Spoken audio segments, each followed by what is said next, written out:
Hello and welcome to my vintage audiophile channel. This is my 36th video, and today I'm going to be discussing a JVC R-X310 AV receiver. This one came out in probably about 1985-86 era. As you can see, it per that era where everything was more is better. It has a lot of different buttons and stuff on it, and bells and whistles and lights and all kinds of stuff. The one thing this particular model doesn't have, which was something JVC was kind of famous for, was a graphic equalizer.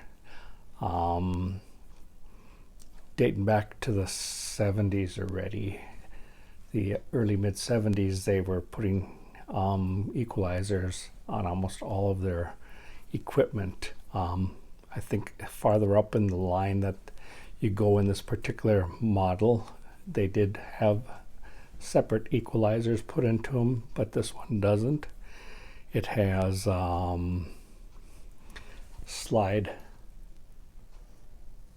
type of buttons here for treble and bass, volume and balance. Push buttons for speaker A or speaker B. You got your standard 1/4 inch phone jack, which at that time was still the standard. It wasn't until later that they introduced the 3.5 millimeter that everybody is familiar with these days, although a lot of receivers still retain the 1/4 inch jacks in them. It also has push buttons for loudness and what they call a spatial enhancer, which is kind of adding a little bit of surround effect to your speakers.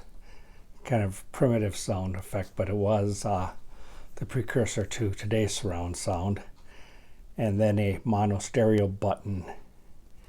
And then down below here, there's push buttons that are more like not buttons like these up here, but more like flat buttons that when you push them, they change. You've got video 1, video 2, VTR, which is videotape recorder. You have tape, cassette tape, CD/auxiliary. This was back when CD players were still fairly new yet, so they hadn't changed over to just CD buttons like they did later. A phono button, it has magnetic phono cartridge spot on the back with the ground, which was still standard back then. And then AM and FM buttons for tuner.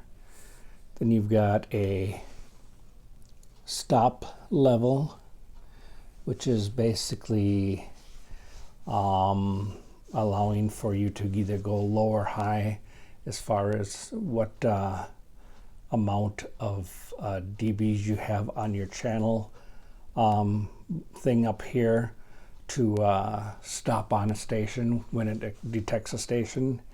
And it's got a FM mode, which is either manual or auto mode. And when that comes on, also this comes on too with it, which is FM mute to get rid of background noise in your FM signal. It has a channel decibel button, a preset scan, memory, and then you're tuning up and down. And then it has some really small buttons here that are the standard buttons like these here that you can push, which is 1 through 16, which is your 16 channels that you can program into this thing as far as the tuner goes. Or you can also push this button over here, which is auto memory, which will allow you to scan the whole FM or AM dial and automatically stop and input the memories into the corresponding buttons for you, up to 16 channels. The back is pretty bare as far as receivers go. It has push button lead things for putting in bare speaker wire for A and B channel. It does have a tuner AM and FM antenna hook up there. Like I say, RCA jacks and ground for phono, a pair of RCA jacks for your CD, same with the tape in and out, and then playback for your video sources that you may have hooked up to it. Right now you can see that it is lit up right here, which is the tuner indicator, because I do have the tuner on. But then as you push these here, that's phono, your CD auxiliary, tape, VTR, video tape recorder, which allows you to input and output sound. Then you got your video 1 and video 2.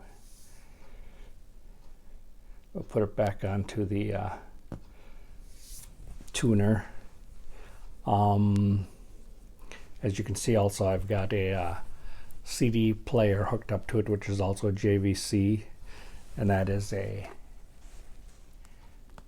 what was it? This was like a XM705, and this is a pretty fancy one. It's a little newer than the receiver itself. This one's probably from the late 80s, early 90s, but it is a 7-disc CD player. It has the 6-disc slot here to put one of those 6-disc type things in. Plus, it's also got an extra tray for a 7th CD. If you decide you don't want to play a bunch of CDs in order, you could just do like a normal CD player of the time and just put one CD on and listen to it. Does have the eject here for ejecting the cartridge. Also a eject button here for ejecting the single tray. And then it's got a bunch of buttons on here for like display and edit and all kinds of stuff. You can also even program it to take select tracks off of your thing, either to playback or even to input that you're using a 30, 60, 90, or 120 minute tape player, and it will automatically select tracks for you on that CD to get the most music you can on a side when you're recording it. It has the headphone jack and the headphone volume control, your search forward and reverse, or track forward and reverse, stop button, play button, and programming buttons, and everything you can think of. Right now, just to show you that it does work, I'm going to briefly put on some I guess what sets you apart from maybe some of the other stores out there? Because from what I've seen on social media, one of the things that you seem to be very good at is your customer service, and really. That's the AM.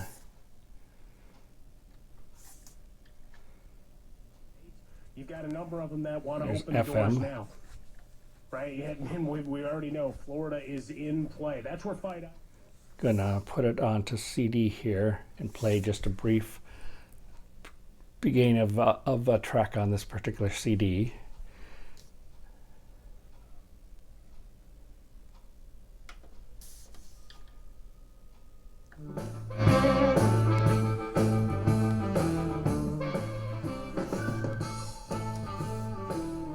So you can see it does work for something that's about 35 years old. I'm going to stop the CD player.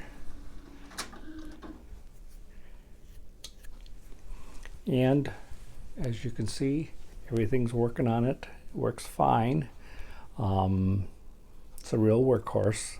JVC, like I say, was pretty good back in the day. 70s is when they started getting their reputation kind of as receivers that looked real funky, and a lot of people didn't really like the design, but they could argue with the quality of the product, and they continued out throughout the 80s and into the early 90s. They made some really good quality stuff. Sometimes it looked a little different than other people's stuff, but different isn't always bad, and in this case it was really good. I have a kind of an affinity for the 70s to the early 90s stuff. Some of their things are worth quite a bit of money if you get some of the upper end stuff. This particular model is probably mid range of this particular model year. There is a, you could see when I was doing that, there is a indicator here for the wattage that's being put out that increases as you're doing the volume, and it goes up to 63. So I'm assuming that it's probably rated for about 60 watts a channel at maximum peak power. That doesn't necessarily mean you got to turn all the way to 10 to get that. It goes up fairly rapidly. Anything into the 10 range, you're probably clipping everything, and that isn't good. But it is a nice little model, and if you find anything from the 70s or 80s or even the early 90s by JVC, you probably won't be disappointed with the sound quality. I haven't ever been of anything I've ever had from that era. After about the early 90s, they started becoming kind of ho-hum, and it wasn't until about the early 2000s, maybe 2004 at the latest, that they decided to scrap their audio components division completely, because they were selling less and less with all the competition out there, and they did more business with their car audio stuff than they did with the home audio. So they stopped making JVC home audio, which is kind of a shame, because for the time it was pretty good stuff. But then a lot of companies started doing that around the late 90s, early 2000s. Kenwood comes to mind. They stopped making stuff around the same time. They're still in business, still make car stereos and things like that, but they don't make the home audio anymore. And so that's my little demonstration of this particular JVC model. I do have my Optimus Lineum tweeter speakers hooked up that I reviewed in my last video, and I've had in at least one other video previously to that. Just goes to show you how much I like them, and they sound really, really good with this particular receiver, especially on CD mode. It's too bad I can't crank it up and let you hear it, but that's the way it goes. So until next time, thank you for watching this video. Please subscribe to my channel. Please let me know if you like this video or if you dislike this video. Give me any suggestions you might have on maybe some future ideas for videos, or tell me that what I just was discussing was a bunch of hooey. Anyways, I'm always glad to hear from the people that watch my videos, and I will answer any questions that may happen. And until next time, everybody have a good day, remain safe, and I will see you in my next video. Thank you very much, and good night.